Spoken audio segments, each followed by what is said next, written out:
اس کے آیت کے بارے میں اللہ کے نبی صلی اللہ علیہ وسلم کی طرف سے جو روایات ہیں وہ یہ ہے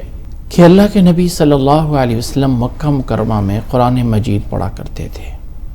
اور ایسی سریلی آواز میں پڑھتے تھے کہ بڑے سے بڑا سخت دل بھی اس آواز کو سن کے جو ہے وہ دہل جاتا تھا۔ ایسی آواز میں قرآن مجید سناتے تھے، اور یہ آواز میں قرآن مجید سنانا جو ہے، اس کا ان عربوں کے ہاں جو ایمان نہیں لا رہے تھے، جو اسلام نہیں لانا چاہتے تھے، ان کے ہاں اس کا کوئی مقابلہ نہیں تھا۔ تو ان میں سے ایک انسان جو ہے وہ شام گیا، اور وہاں سے وہ جو عورتیں اپنے جسم کو ہلا کے گانے گنے گاتی ہیں، ان کو جو ہے وہ وہاں سے خرید کے لایا، اور مکہ مکرمہ میں جگہ جگہ پہ جو ہے ایسا ماحول بنایا کہ یہ اب فلاں جگہ پہ گانے بجانے کی محفل ہے، لوگ آئیں اور آ کے اس کو سنیں، تاکہ اللہ تعالیٰ کے قرآن کا مقابلہ کیا جائے، لوگوں کو جو سننے کا شوق تھا اس کمی کو پورا کیا جائے۔ تو اللہ تعالیٰ نے ان لوگوں کے بارے میں فرمایا کہ کچھ لوگ ایسے ہیں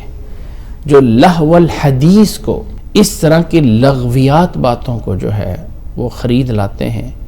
تاکہ لوگوں کو اللہ کے راستے سے روکیں، تاکہ لوگوں کو جو ہے وہ اللہ کے راستے سے جو دور کریں۔ اور جو لوگ ایسا جو ہے وہ کرتے ہیں،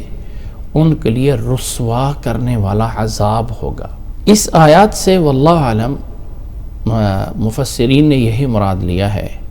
کہ یہ جو گانے بجانے والے لوگ ہیں، یہ جو موسیقی اور یہ جو چیزیں کرنے والے ہیں، یہ سارے لوگ اس آیت کے ضد میں آتے ہیں، جس آیت میں بہت برا انجام ہے، اور وہ ہے رسوا کرنے والا عذاب۔ اس لیے یہ مت سمجھیں کہ یہ جن کو بہت بڑے ماڈل بنا کے پیش کیا جاتا ہے، بڑے ستارے بنا کے پیش کیا جاتا ہے، اور جو لوگ ان چیزوں کو خرید کے لا کے سن رہے ہوتے ہیں یا ان کو سرچ کر کے آن لائن سن رہے ہوتے ہیں، تو مت سمجھیں کہ ہم کوئی اچھا کام کر رہے ہیں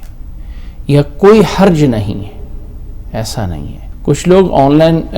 یعنی بہت سارے چینلز پہ آ کے بیٹھ کے کہتے ہیں جی موسیقی تو روح کی غذا ہے، روح کی غذا نہیں ہے، بلکہ اللہ کے عذاب کی دعوت ہے۔ اللہ تعالی ہمیں ایسی چیزوں سے بچا کے رکھے۔